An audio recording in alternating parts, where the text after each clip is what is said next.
We are here, and it is Thursday. Again, we have Think and Link, Pants Optional.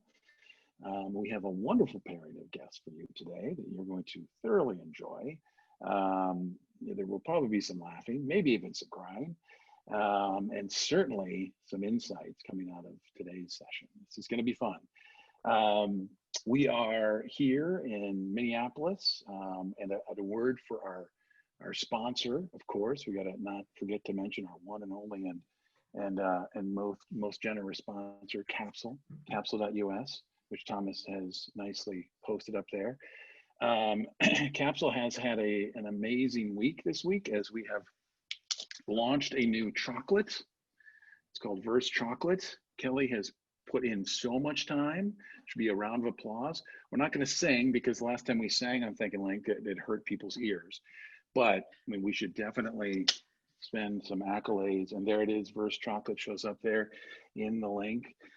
They're not an official sponsor, but I'm sure at some point in time they'll show up and we'll have more chocolate in our future. It's an amazing dark chocolate. Indeed. It's been a big week for guys. So we have Jackie and Michael here, and we're going to talk about the intersection of creativity and marketing.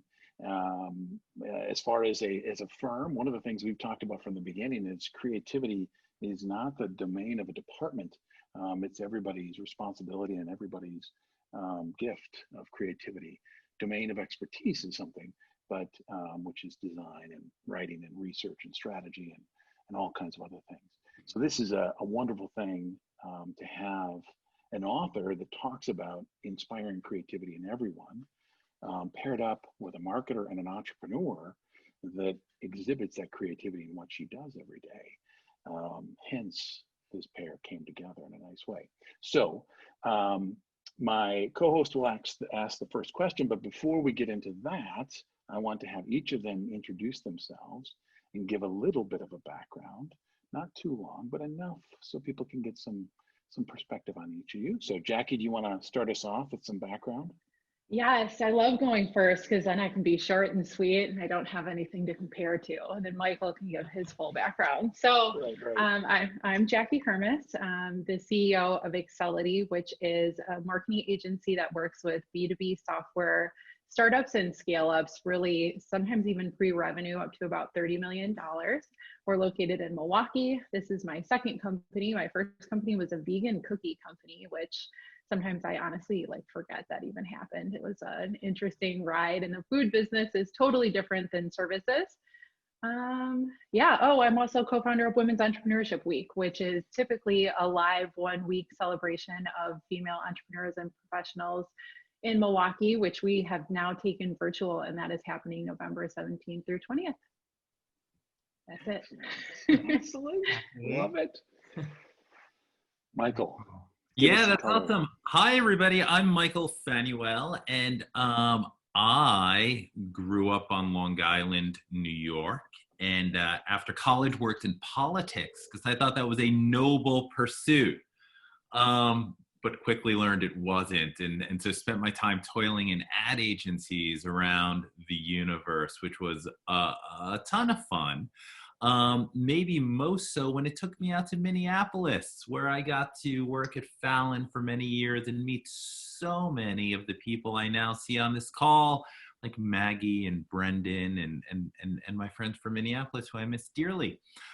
From Fallon, I went to General Mills, a new job there called Chief Creative Officer, and it was awesome until it wasn't. Kat, who's on the call, is too polite to say so, but I left and wrote a book, and that was a ton of fun. I think we're going to talk about it a little bit today. And then I came to New York, which was home, bit of a homecoming, and I've spent the last year or so running a media agency called Assembly, and learning about the sort of dark arts of programmatic and biddable and performance media and analytics and all of that sort of crunchy stuff that makes the fizzy stuff work. Wow, that is the most animated introduction. I love it. Oh, I'm sorry. I'll dial it down. Yeah. Dial it down. It's New York coffee. Please don't. Please don't. But this is a good segue, Michael, because I'm going to start with you, and then Jackie would love to get your answer to this question, and this will we're going to get into your book a little bit, Michael, but let's start with the leather pants. What are they for, and what can they do for everyone on the call today? And I know that's for those that are just jumping on, probably an odd question, but I think, Michael, you can add some context there for us. Yeah, leather pants are powerful. So it's a reference to something that I wrote about in my book. I years ago was dragged to see U2, a band who I hated. I thought Bono was a pontificating loudmouth, but it was a friend's bachelor party and I had to go. And as any of you who've seen U2 know, this is rock and roll church, and Bono was preaching, and we should fight racism and malaria and AIDS and farts and you name it, Bono's against it. And it was exactly why I hated the guy. And yet I found myself so moved, and I wanted to sign up for Amnesty International and change my life. And it's the moment when I got really curious about inspiration. Like, how does that work? Well, like what happens inside of us at those moments when we experience a thing or hear a song or have a conversation or read a book and we just feel bigger and stronger? Like, what's that about? And as marketers, how do we kind of bottle that and use it? And so that began my quest to learn about how inspiration works. And it's a happy story, because what I learned is it's not something that only the good and the great could do. You don't have to be Bono or Obama or Oprah, that it's a learnable, practicable skill. And as we might talk about later, at the heart of it is your ability to be vulnerable and emotional. When we share our feelings and our hopes and our dreams and our fears and our anxieties, and when we share ourselves, we sort of activate people's mirror neurons. We literally inspire them. We turn them on. And that brings me back to Bono, which is a long way around to answering your question. He was asked, dude, how do you do it? How do you inspire so many people? Night after night, you get him dancing and giving money and joining Amnesty International. Like, how do you do it? And he said, I don't. I put on the leather pants and I let the pants tell me what to do. And I just thought, what a delicious metaphor for the kind of rock star swagger we all need. So when it is go time for you, when you got to get up in front of a conference room or a team or a stage, or even just yourself in the mirror at the beginning of your day, like metaphorically slip on those leather pants and feel a sense of your own swagger and sort of power and potency. And it'll spill out. It'll spill out in ways that make you more productive. Absolutely love that response, Michael, and expected nothing less. So thank you for sharing that. And I would love to hear what Jackie, what's your leather pants? What's your source of inspiration? So, well, we were talking about this before the call started. When you guys sent the questions, the first question on the list was about leather pants. And I didn't see that it was noted for Michael. And I was like, in our prep call, I had said, like, I can talk about anything. And then I was like, wow, my cockiness is really coming to bite me, because they're going to ask about Gandhi and leather pants. And then the funny thing is, though, I started thinking about that question, even though it wasn't meant for me. I love that it like pivoted into my question too. And I actually do less metaphorically and more literally use leather pants as a tool. I do a lot of my speaking engagements in leather pants, because I think that it kind of sets you up when you take the stage in a speaking engagement in an outfit like that. It's kind of like, oh, she's kind of a badass. And that's what I'm trying to give off, is just like the perception of like, this is going to be awesome. And frankly, it's a perception, but it's me telling myself like, I'm a badass and I'm going to be awesome, because I used to be terrified of public speaking. Like 4 or 5 years ago, when I was asked to speak in front of, I think it was a group of like 6 women, I was like, well, what's the format? Do I need a PowerPoint? How many people are going to be there? And I was freaked out. And now the last engagement I did was in front of about 1,000 people, and I did wear leather pants. So it's funny that once I started thinking about that question, I was like, oh, I really do have a relationship to literal leather pants, a little less metaphorical than the YouTube. Love it. It's a mindset. It's a mindset. Yeah. Even though this is pants optional here today, I'm sure we're It's dominating leather the pants room. optional. Yeah, it's interesting. I was sort of reminded as well just a couple weeks ago that it doesn't have to be leather pants. There are all sorts of things we could use to remind ourselves, like as like talismans of our own sort of potency. My 13-year-old soccer coach has taught him this amazing technique that every time he goes out onto the field before a game, he just has to pull his ear. And that's his way of sort of resetting. And it's so dumb, but it's so great, right? You just sort of pull your ear before you get out there and the world is reset and you're ready to crush it. Love it. That's fantastic. Yeah. Aaron. It's funny how you can do things to fool your brain, right? And to inspire yourself. And I love that. Jackie, that was great. Great answer. Great answer to the leather pants thing. Way to improv. That was wonderful. I was wondering how that was going to go. I'm like, okay, we're going to see how this. Me too. That was funny. Well done. Back to Michael and the other question we've got for you around brain science. And I should note that for everybody, the chat is there for you to ask questions. If you're new to this format and new to what we do, feel free to put a question in the chat and we will try to get to as many of them as we can. This one's going to be fun, so we'll probably get a lot.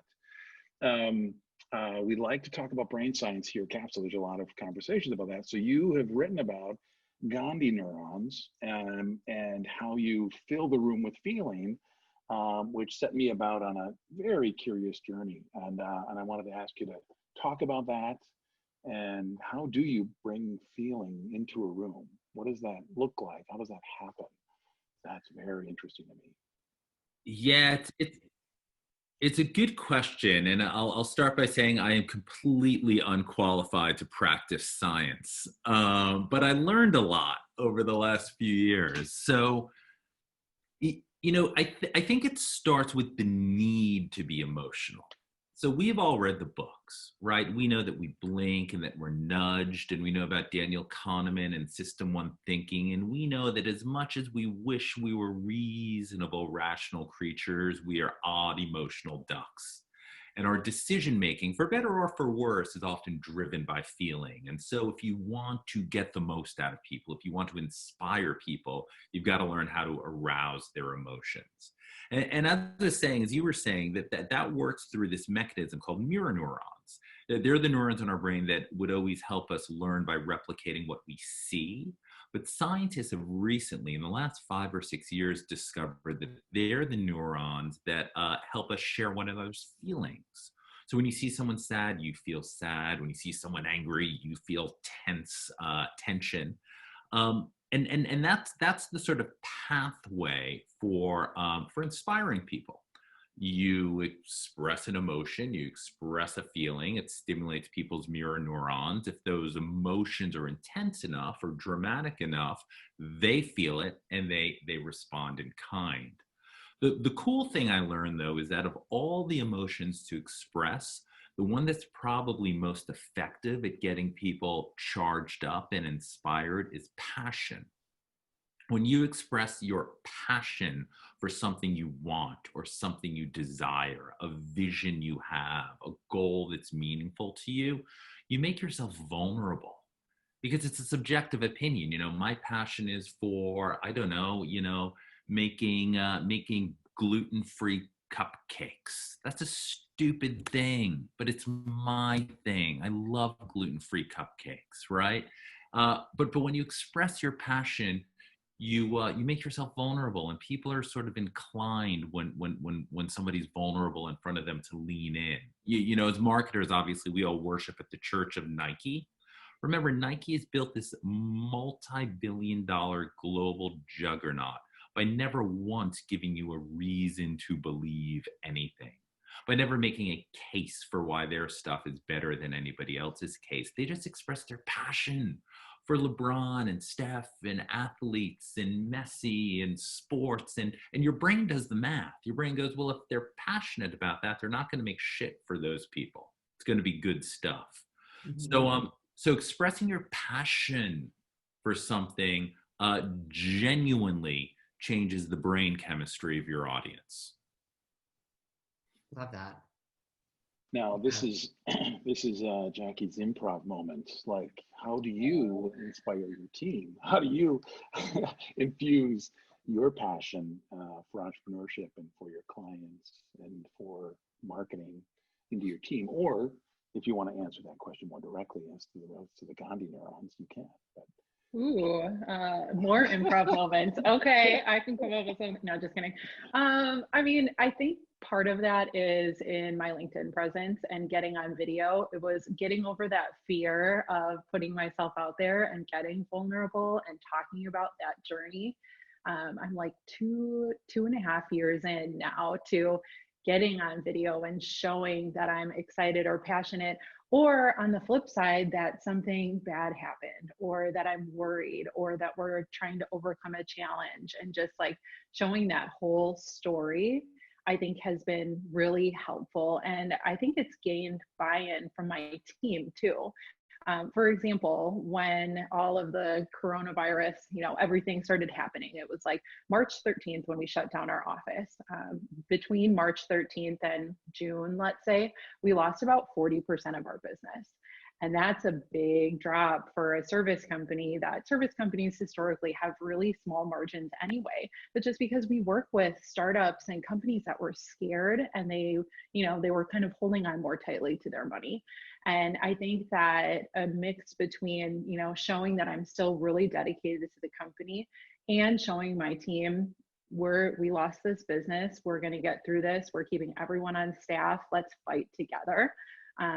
Just that transparency really helps. So that's not something that comes naturally to me. Like, I'm kind of more of a even keel person. I'm not like really excited all the time. I'm not really down all the time. I just kind of like ride evenly. So it's a challenge for me to get out there to show the vulnerability, the passion. It all happens in my head, but communicating it is, like a different ballgame. No, that's great. I'm going to stick with that vulnerability play, Jackie, and come back to you for a moment, but talk a little bit more about the entrepreneurial side of your endeavors. Obviously, you've second-time entrepreneur now, obviously with your current company. Can you share a little bit about that journey? And again, just what comes with putting yourself out there. This is, your vision. How do you execute on that vision? And would you change anything that you've done along that path? Good questions. The journey. I guess I never saw myself as an entrepreneur. Looking back, a lot of entrepreneurs are like, as a kid, I was always selling stuff. And, I knew I was going to be an entrepreneur for a long time. And I didn't. I'm the first person in my family that went to college, and the first person in my family that kind of became an entrepreneur, though my parents have dabbled here and there, and I got to see that. But I was raised in an environment that was all about gaining stability, right? Like, go to college and get a really good job because you're going to be stable. And I regret not going to college, and therefore you should do this. It drove me to go and get a bachelor's degree, go pretty much right away afterward and get an MBA, because I was in search of that stability that was kind of ingrained in me. Mm-hmm. And so when I started the entrepreneurial journey, it was kind of a surprise to everyone, right? Like, oh, like that's not really what we taught you. And though, I mean, my parents have always been pretty supportive. They're a lot more supportive now that they don't see me like struggling day to day, crying every other day because I don't know what I'm doing. I only cry once a week now. So it's been really, honestly, a very interesting journey to get there. And I'm so glad I did it.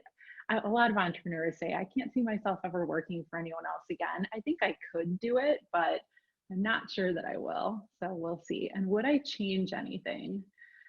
I don't think so. Honestly, I'm not. I mean, I could pick like 1 zillion things to change, right? Like, I started my first company when I was working full time. I had a baby at home. That was hard. Building a services company or a company that's based on your own skills, not easy, because then it's all about, like training other people to do the things that you do and being okay with them doing it in their way. You kind of have to learn to let go and to delegate as you build a services company. It's hard, but I wouldn't change a thing. I'm not a big regret person. Just kind of like, what did I learn and what can I do moving forward? There you go. That's the mindset. Thank you for sharing, Jackie. That's fantastic. And I'd love to dig in more around that journey, because I'm sure there's a lot of interesting stories there. But thank you for sharing. Michael, anything you want to, obviously as an author, and obviously in the marketing industry in and of itself, and in terms of, I mean, it's an entrepreneurial endeavor to a degree. Talk a little bit about your journey and the pivots you've made from politics to marketing to authorship, if you would. Yeah, I'm not sure if any of it has really been intentional or mindful or conscious. You know, I started working in politics because from the time I was a little kid, I loved it. You know, Meet the Press was my NBA. I just was such a nerd, and it was ugly. And I wanted to learn how to do communications in a more kind of meaningful way. And I thought those wizards on Madison Avenue could teach me something. So I sort of fell into it, and then kept on doing it. I think though, and it sounds sort of corny, I do think though that night with Bono, in some ways, I hesitate to say life-changing, because it wasn't life-changing, but it was sort of career nudging.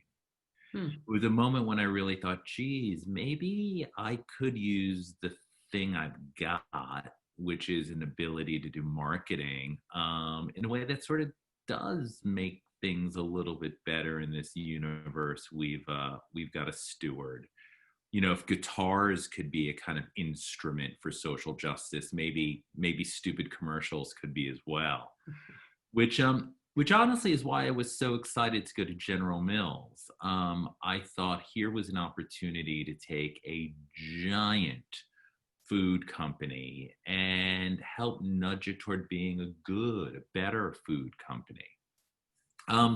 I think what's interesting about the entrepreneurial thing is that I just don't feel like I've got it in me, to be honest. I mean, I admire Jackie so much, not just for her and what she's done with her business, but that skill of being able to build your own thing is just extraordinary. I mean, all that nonsense I was talking about earlier about opening yourself up and being passionate, being vulnerable, isn't nonsense when it's real people building real companies. I think what's interesting, perhaps, what I discovered is that one of the things that really charges so many of the very best companies out there is the size of their ambitions. You know, there was this study done at the University of Concordia in Canada a few years back where they were looking at how to get the most out of Olympic level athletes. So these are people already at kind of a peak performance level. And what they found is that the more ridiculous, the more delusional the goal, you know, cut your rowing time 30%, the better the results got. And it's sort of apart with that notion that modesty doesn't actually bring out our very best efforts, that when we get delusional, when we make our goals a little bit greater, more inflated, more absurd, more grand, it sort of births something within us that maybe we didn't know we were capable of. So while I'm not an entrepreneur, when I talk to entrepreneurs, the ones who get the glint in their eye, like Jackie, are the ones who've got a real big vision of what they and their team could do, not a tiny, modest one. Nice. I loved Jackie's comment. Jackie says, "Lucky me, I've been delusional since birth." Yeah. So true. Michael, I think you've got that too. I mean, the way that you talk about what you've done, it's so funny because you're so modest. Like, oh, I went into this company and made them a little better, or I launched this campaign. And I'm like, wow, the way you talk about it. I think you have that too. And it's just applied in a different way. Yeah, I'm only modest in public. My family hates me. Oh, Mine too. If you're honest. You know what though? I'm trying to instill that in my kids, like the delusional, whatever, confidence or drive to do big things and whatever you want. My kids like pitched me on some mobile bank that they made like a PowerPoint and asked me for money to start something a few years ago, and they were pretty young, and I was like, yes, this is exactly what I want. Whether they end up, starting their own thing or working for someone else, I'm just trying to instill in them that like absolutely delusional, dream as big as you want to, and I'll support them along the way. Yeah, I mean, it's funny because like, obviously politics is on the brain at the moment. And I did a bunch of research. Well, I really didn't do research. I did reading of other people's research about Lincoln. And, Gettysburg was such a moment of taking an ambition and making it delusional. Like, remember, when he ran for president, he wasn't really motivated to end slavery. In fact, his platform was, can't we find some sort of compromise? Can't we get along? And then he was motivated to start the war really from the political perspective of not believing the Union should fray. It was only at Gettysburg and with the Emancipation Proclamation that he said, wait a second, something else is going on here. This is about our human destiny to be this ideal laboratory for sort of the creator's vision on Earth. And that's why we need to liberate the enslaved people. And that of course is when the war started to turn around. It's only when Lincoln got really to the edge, to the very edge of what his imagination, his amazing imagination could comprehend, that the people felt like they wanted to fight for something big, right? I guess, sorry, last point here. What I've learned from psychologists is that the reason we respond so well to delusional goals and delusional ambitions is because it makes us underdogs. And making your team, making yourself an underdog is a great gift. We all want to be underdogs. They're the people who are just one step, one day away from being heroes. So you can't be an underdog when you're like, today what I'm going to do is, drink coffee. But you can be an underdog when you go, today what I'm going to do is end slavery. Mm. Wow. How do you follow that with a question? Wow. Very legit question. I know. I don't have another question after that. I think we should just end it right here. I think that was epic. That was, yeah. See everybody. That was passion. That was inspiration. That was very much, that was everything. That was elegant. Yeah. So very true.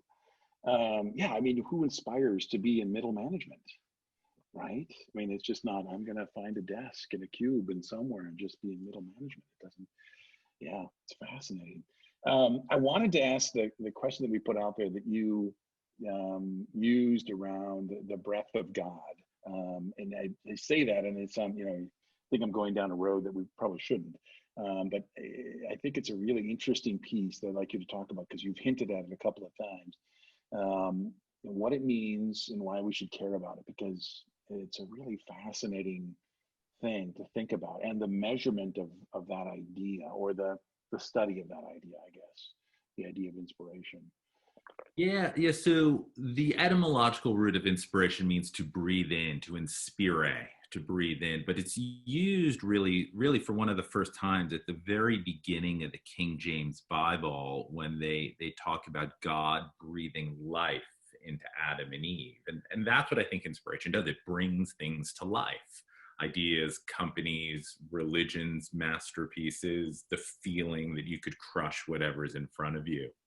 The cool thing, though, is that it's not just feel-good fluff. Right? Bain and Company did this amazing study where they looked at 400 companies around the globe, and they realized, they quantified that an inspired employee is 225% more productive. I have no idea what that means, but it's a lot more productive. We don't need Bain to tell us that, right? We feel it ourselves. When we are stoked about what we're doing, working nights, working weekends comes easier. The work comes better. And, that's really that breath of God concept, that inspiration doesn't just make us feel good. It gets results. My favorite behavioral psychology study of all time has been replicated now dozens of times, always with the same results. It's called the Eye of the Tiger study. Maybe a lot of you have heard of this. It started in Japan in the 80s, and they took a team of salespeople, and they divided the team into two. One group listened to Eye of the Tiger before their shift. One group didn't. Again and again, the group that listens to Eye of the Tiger closes more sales deals. That's friggin' weird. And it's amazing. But again, it's those mirror neurons firing in a way that get people to be literally more compelling salespeople, more capable salespeople. And it's not the lyrics, it's not the words. The words are meaningless. It's the sort of propulsive beat that does something to the chemistry of the person propositioning for a sale that makes them more compelling. That is weird, divine, mysterious shit. I don't even understand how, but it's real. Love it. So Jackie, you're gonna play Eye of the Tiger in the background for your team from now on. I have a few of my own songs that I like to play beforehand. Actually, here, I just picked up a new one when I was on the Peloton. I Lived One Republic. It's one of the remixes, and it's just like, it's a song all about how when you get to the end, you want to look back and say, I lived my life fully, completely. I did everything I ever wanted to. And that's something like, one, getting on the Peloton before doing stuff like this or speaking, it always gives me tons of energy. But whenever I get on a call where I have to really and I want to really show up and be inspirational and be engaged, I love listening to that song. And I'm that my kids hate. I'm the annoying person that I pick one song for like 2 or 3 weeks and I listen to it over and over and over and over again. So we get in the car and they're like, Mom has a new favorite song. And I'm like, yes, I do. Listen to the lyrics. You're going to love it. And so Eye of the Tiger, I don't know that that's been one of my songs, but I'm always picking new ones for inspiration. So many work. Do you guys know what mondegreens are? This is something else I discovered in writing my book. Mondegreens are the most amazing thing in the world. They are when you think you know the lyrics to a song, but you don't, but you sing it with real confidence that you do. And like me, like one of my early examples was I love that Eurythmics song. Yeah, I grew up in the 80s, Sweet Dreams. And I always thought the lyric was Mama Bear wants to use you, Papa Bear. That's not it. But Eye of the Tiger is one of the most Mondegreen songs ever. People think it's Ivan the Kaiser, High with the Thai Girl, soaking her bread in the night. Like, Google it. It's hysterical. But my favorite, here's my favorite. It's people really think that Elton John says, "Hold me closer, Tony Danza." Yes, they do. They do. But here's the amazing thing. Here's the amazing thing about Mondegreens and music. It doesn't matter.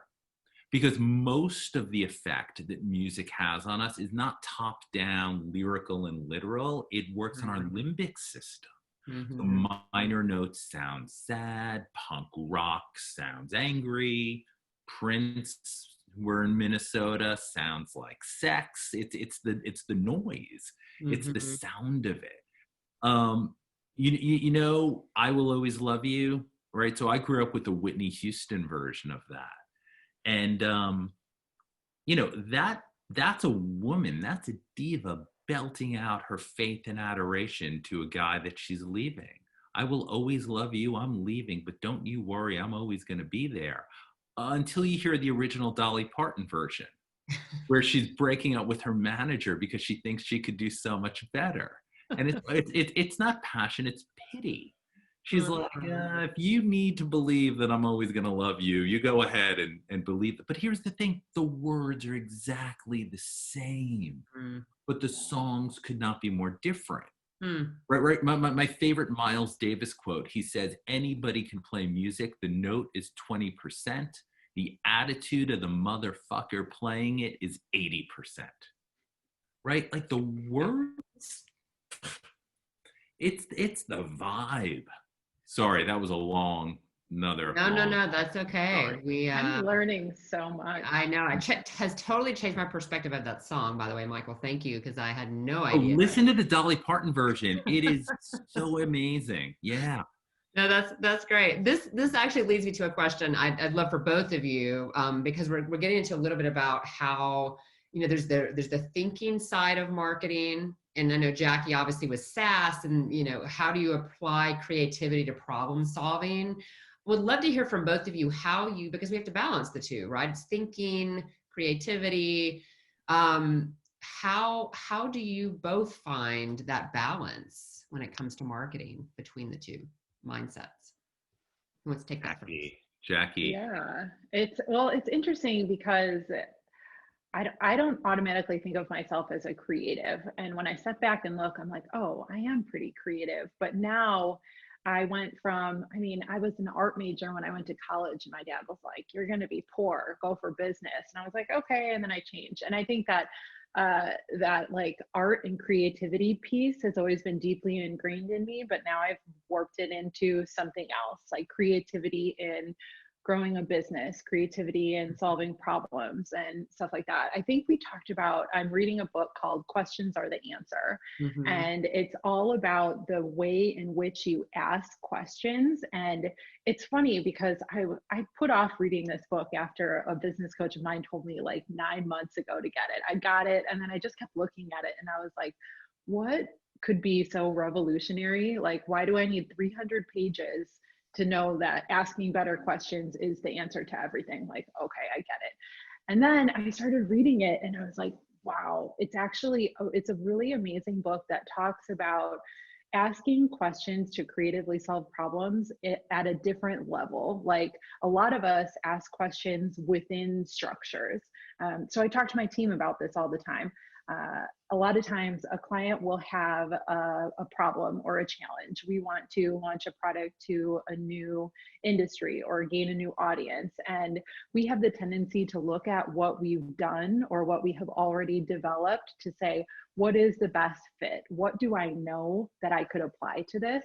Instead of asking the questions like, what is the best solution overall? What have other people done that may not even be something I've ever done in my life? How would, they call them Elon Musk questions, which, yeah, I know, everyone's like, oh yeah, Elon Musk, whatever. Of course, he asks very big questions, but if you can get into that mindset of asking questions where you question the structure instead of questioning within the structure, that to me is how I'm working to apply creativity now. Does that make sense? I feel like that was very heady. It does make sense. Yes. Question the structures that we operate in. I think that was part of what we had talked about. And right. So, and that's like, I was just going to say, in COVID and this year, we all should be questioning every single structure that we have built around us. Mm-hmm. We should be questioning the structure of our lives. We all went to work from home and magically it works just fine for a lot of people. I just built out an office that's however many, like 4,000 square feet, signage on the window. And then we all went to work from home and it was like, oh, actually the company might even kind of run better like this. Mm-hmm. And so there was this structure that I had been aiming for my whole life. And I wanted my company's name on the windows downtown. And I took a picture and posted on Instagram and I was like, wow, I have been dreaming about this and I finally got it. And then it all went to complete shit.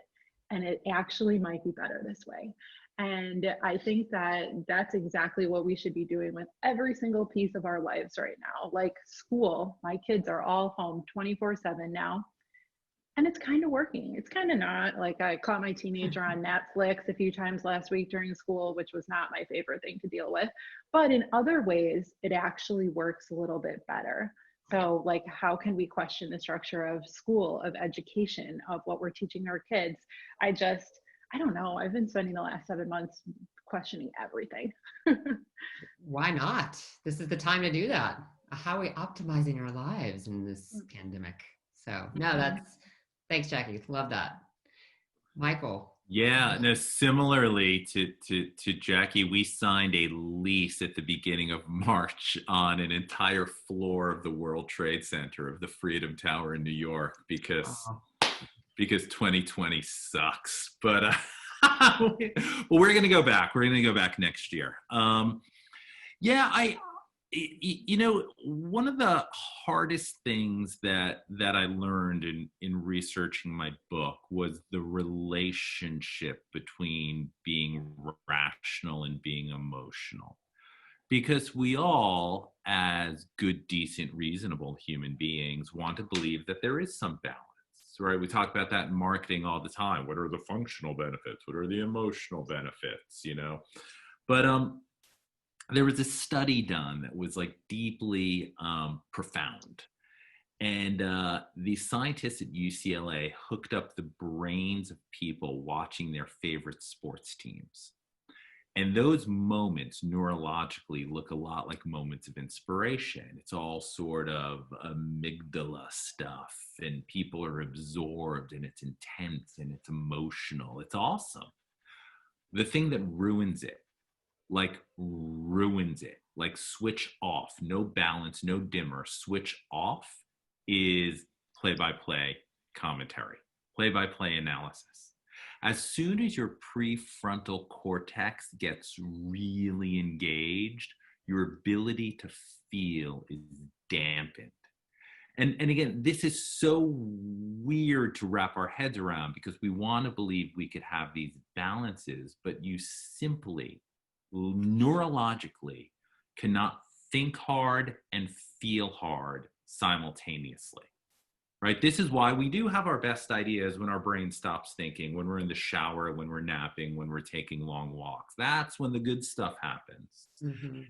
And so with marketing, I hear all the time from teams going, oh, but this is a business to business thing. Oh, but we're talking to engineers. Oh, but this is a very expensive purchase. Don't we have to be rational? No, no, that's not how you move people. Mm-hmm. You could nudge them, and sometimes nudging is fine. You're at the bottom of the funnel, whatever, click here, do that. That's fine. But to really build loyalty or affection or love or value, you've got to say, I need to have emotional relationships with my consumers and customers, and thinking gets in the damn way. Mm-hmm. Now, when it comes to how we work with one another, people go, oh, Michael, that's ridiculous. What do you throwing reason and facts to the wind? No. I'm a big believer in logic and facts and data and reason in helping figure out what our strategy should be. Mm-hmm. But when it's go time, all that bullet pointing gets in the way. So one of the things that I started doing this at General Mills, and I'm doing it now, is branding the meeting before we go in, either a thinking meeting or a creating meeting. And in the thinking meeting, we are allowed to argue about the bullet points and the math and the data and the statistics. We're allowed to get as reasonable and rational as our brain can handle. But don't bring that stuff into the moment when we've got to make a decision that is about taking a leap, or being brave, or being bold. So yeah, to me then the balancing of reasonableness and creativity isn't in the communications, mm-hmm. It's in the process that leads up to it, if that makes sense. It does. You hear marketers say it all the time. It's how do I sell these ideas around empathy and understanding your customer to the C-suite, when it's based on data, facts, growth, sales. So it's just that tricky. How do they absolutely complement each other, but how do you, tangibly show the results of that, or how that drives a strategy? And I think that's the question we constantly have. But Michael, great point. I mean, it's, if you come into the discussion with this is our purpose coming out, it is the thinking, rational, logically based discussion, business growth, business goals, versus understanding our consumer, our customer, what their needs, wants are, and how do we articulate that and humanize the effort. It's a daily battle. Let me give you one example, sort of inside or confidential example from my time at General Mills. When I got there, one of the first things I was asked to do was help them rewrite their corporate purpose. For 30 years, they had some nonsense about convenience and richness in lives, and they'd forgotten they were a food company. So we worked with an amazing team across the entire global company, and we came up with a very simple proposition that this company serves the world by creating food people love. Everybody was excited, and we were going to go present it to the executive leadership team. And the night before that presentation, 4 members of the executive leadership team came into my office. And they also had a version of the same thing, which was, this is fantastic work. It's really terrific. It's really strong. But do we have to say love? Can we say food people respect or food people value? Because, the executive leadership team is a bunch of serious people, and love is not going to play very well with this audience. Wow. It's like, that's exactly why we need to say love. That's exactly why. And we went in, me and Ann Simons, who is the brilliant CMO, and we fired mirror neurons. We didn't have bullet points and saying, here's why love is a better word than respect. We're like, dudes, near the end of your career, what do you want to be remembered for? What do you want to be remembered for? And we sort of implemented all the things that we've been talking about to get people to respond emotionally. Because I don't care if you're a CEO or an engineer or an artist, your brain is the same. Mirror neurons get more out of you when they're fired, and thinking suppresses the activity of those mirror neurons. That's just science. Love it. Love that. I do. Yeah, to speak to the leasing thing and the having space and all kinds of other stuff that both of you have commented on. At least you're not Los Angeles where you built a big stadium. Whatever billions of number of dollars they put to a home for their team is not really getting put to use right now, unfortunately. So they probably, at least for a short bit, will regret that massive investment. But until they can find that home. So I'm curious about, as we're going through this great reset, and what you learned from it, what you're getting out of this, what you're seeing that you're going to carry forward when we see the end of this, if there is an end to this, or at least whatever that looks like. Jackie, what do you think? What are you going to carry forward coming out of this, other than the fact that you might not have office space? Yeah, I think that I have gotten a lot more flexible over the last 6 or 7 months while I've been handling all of this. I have always been like the woman with a plan. I could show you so many parts of my life where you're like, you're ridiculous. I have my entire calendar scheduled out. It's all color blocked based on what I'm working on. I have my to-do list where I only put 5 tasks every day, and they're all prioritized by what I'm going to work on and when. I like to have a system and a plan for everything.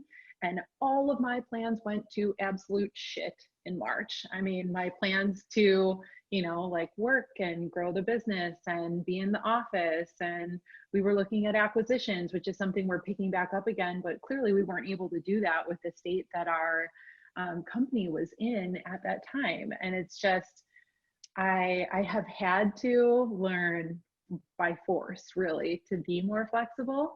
And now, when I found out that my kids were not going back to school in person, my assumption, while all the school board meetings were going on and everything was happening, I was like, I am just going to assume that they are not going back. I am going to structure my life in a way that I can run the business from home and I can take care of them. I'm going to give my team the privilege to do the same thing. So I'm not going to force them to go into the office. And then if anything else happens, I'll be prepared. Like, I'm prepared for what I saw as the worst case scenario, which sounds kind of bad. It's just about my kids being home more, but, and that's what happened. And so when it happened, I was like, okay, I can flex around this. So to me, that's a huge thing that I'm going to take with me is honestly, nothing has to go according to the plan in my head. And I have been working a long time to gain those skills. And I feel like I finally have a little bit of a grasp on them, at least. Yeah, that's wise. Mine's a little flakier. So we've got about 450 people who work at our company in New York, Detroit, Austin, and LA. And when we all shut down in March, every Friday I did an all agency, an all hands meeting at noon, 15 minutes, just to touch base. And those first few weeks were really practical. Like, here's what we're doing about getting bigger monitors at home and what supplies do people need. And maybe we're going back and we're not, and this. And it was all very practical, but you felt people kind of, well, we were all there, right? I mean, you felt people sort of anxious and nervous, and sort of the bonds that sort of happen organically when we're with one another just felt like they were weakening and fraying a little bit. And I wasn't quite sure what to do. You know, we talked with our leadership team about, you know, doing coffees and happy hours, and all that stuff is great. But in one meeting, I shared that I was rewatching Friday Night Lights with my 13-year-old, and I talked about one of those amazing Coach Taylor inspirational speeches in the locker room to the team. And you felt the entire mood of this 400-person meeting change. And I thought, oh, interesting. At a moment where it's difficult to have real human connections, I think people are hungry for a sense of humanity that actually can very efficiently be found in art. So we've started sharing poems and novels and TV shows and paintings, all that flaky liberal arts stuff that my parents told me would never be useful and probably isn't useful, is enjoyable.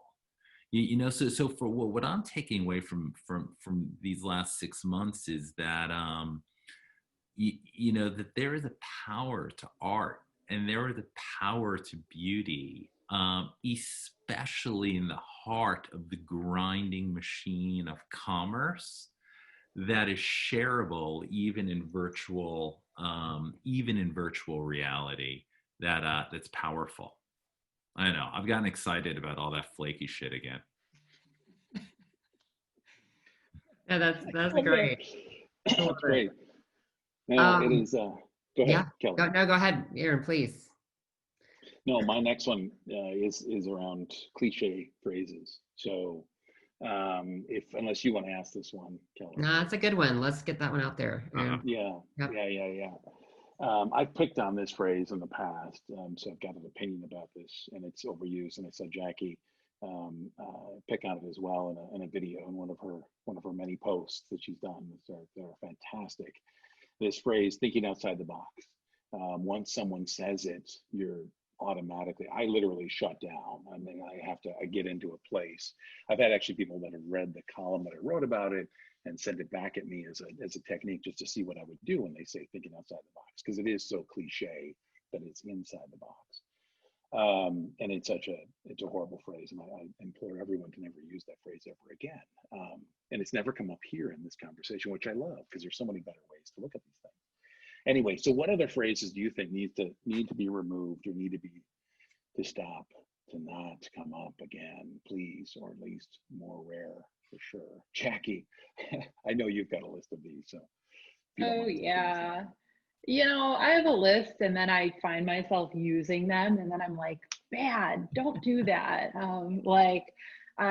Things like, oh, I'll loop back with you, or let's take this offline. Those things that we all say in meetings. I was typing an email today, and I was like, I said loop back, and I was like, but I don't know, is there a better word to say? I'm not really sure. I think there are some overused phrases. Probably the biggest one is pick your brain. I just saw something on Twitter last night that was like, asking someone who's growing a company to pick their brain is like asking someone you don't know to help you move. And I was like, oh, it's kind of extreme, but it's kind of true. And depending on my mood, I'll take those pick your brain meetings. You know, if I'm like, oh, my calendar is pretty clear this week, then I'll say yes here and there. But I don't know. I think in that case, it's more about like building a relationship and creating value in a relationship, where when I see people that send me messages on LinkedIn, or they're commenting and sharing my content and stuff like that, and then they're like, hey, I'd love to ask you a question. Do you have 15 minutes?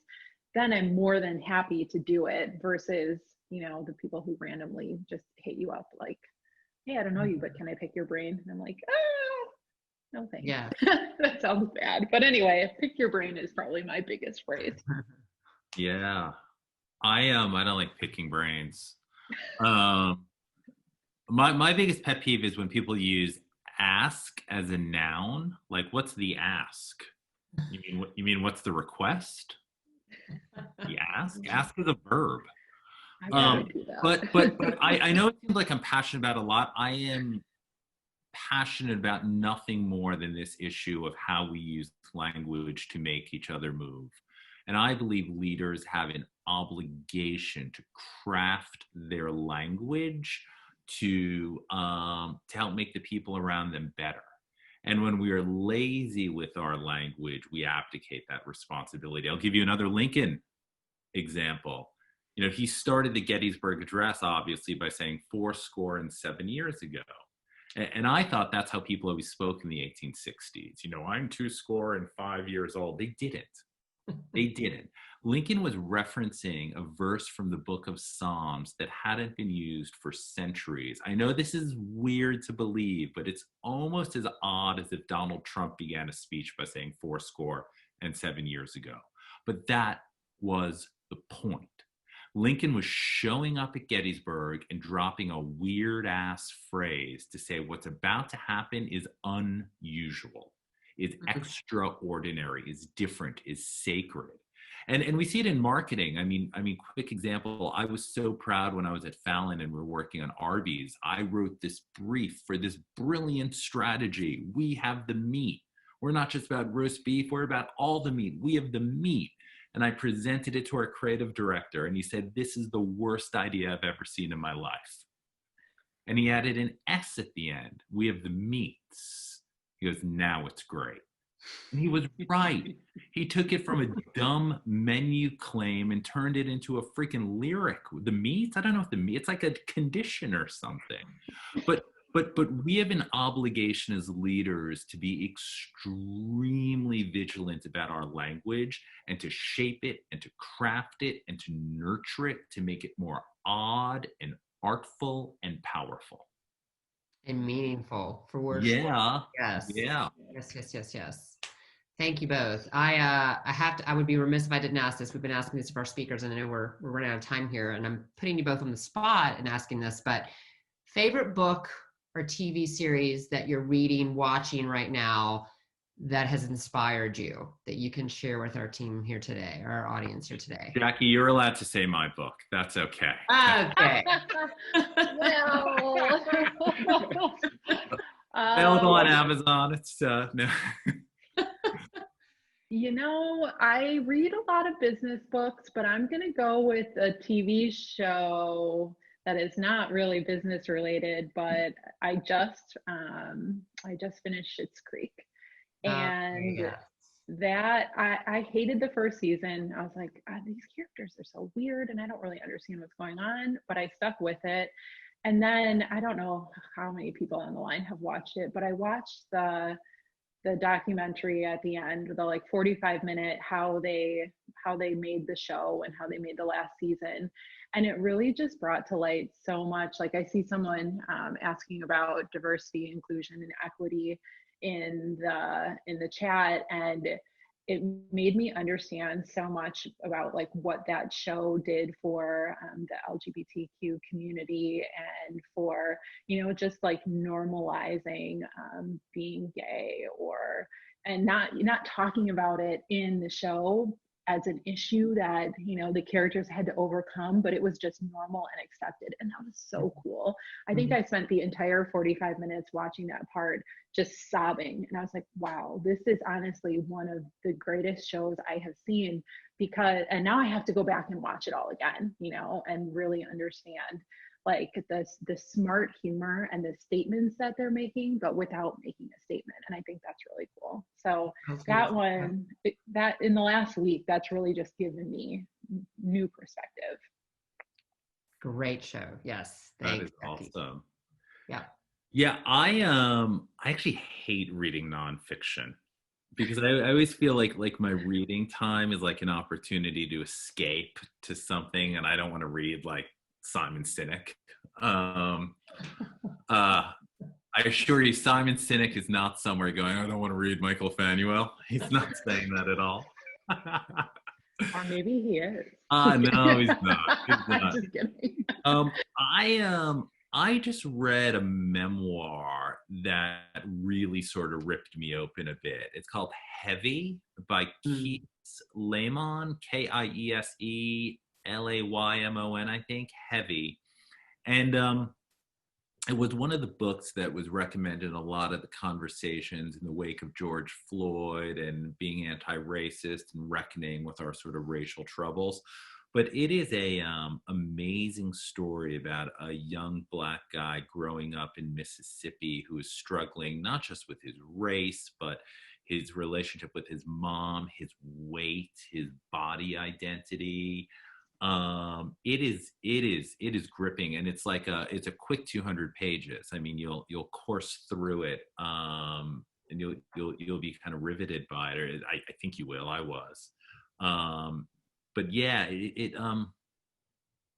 somebody said, maybe it was John Hegarty, that the most important skill for a marketer is empathy.